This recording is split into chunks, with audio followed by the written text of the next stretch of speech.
sete. Adimu. Eyo. Dadhabdu. Dadhabu. Seetana.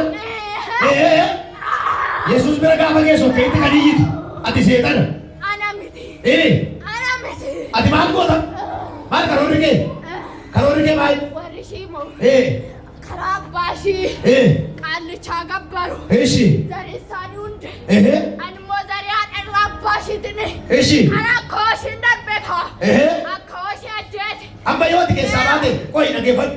Yoo ati keessaa baate isheen operaasyoonii ishee rafa miti. Hirafa miti yoo ati baate. Hirafa miti. Isheenis hin duutu. Bakka yeroo kee dhumateera. Dhumateera. Dhageeffadhu. Azayila. Azayila. Harka qabaa. Fayyi Yesuus jedha. Dabalaa jedha. Dabalaa jedha. Tokko lama sadi iyyumai. Iyyumai. Iyya guddaa iyya sabay. Iyya guddaa iyyumai. Tokko lama sadi. Sanuma yeroo kee dhumateera. Yeroo kee dhumateera. Dab dab dab dab. Iyya guddaa. Jalan jalan jalan jalan. Jalan iyya sabay.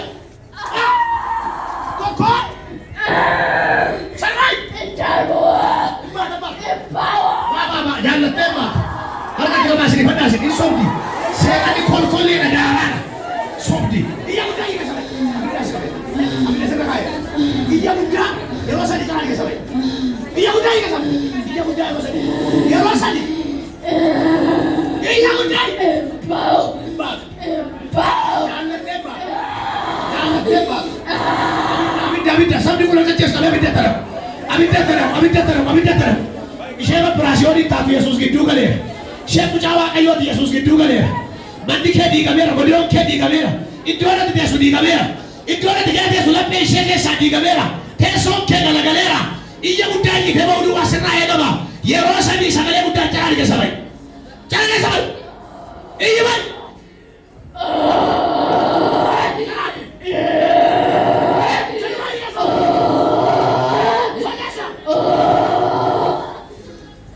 Siyaayifatu Waaqayyo. Galateeffadhaaf Waaqayyo galateeffadhaaf eebballee. Immoo as kottu mee as kottu na bira. Yeroo meeqa operaasyoonii taate? Maal kee? Mooyina isoosh. Maal kee operaasyoonii taate? Baay'isanii kee moo? Amma yoomitti si beellamanii jiru? Boridhaa. Operaasyoonii boriin galee zayitii kana obaasee nambisa karaatti. Maqaa Yesuusiin humna Yesuus asirra jiruun zayitii kana obaasee nambisa. Hafeera jedhaa iyyaan. Dabalaati hafeera jedhaa. Opereeshiniin hafeera jedhaa. Harka namaa wayya harka Waaqayyoo wayya. Sa'aatii kanaa kaasee harki Waaqayyoo nama kana opereeshinii haa godhu. Nama kana harki Waaqayyoo haa fayyisu. Haa fayyisu.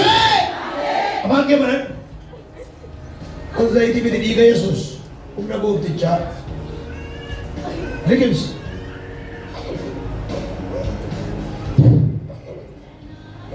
Baay'isanii kee maal ta'e kan operaasyoonii taata? Ishii afura qaalloo abbaa keerra ture si ajjeesuuf ture Yesuus gidduu sii galee si fayyiseera. Galateeffadhaaf erga keessa walitti buusaati. Deebii taa'e.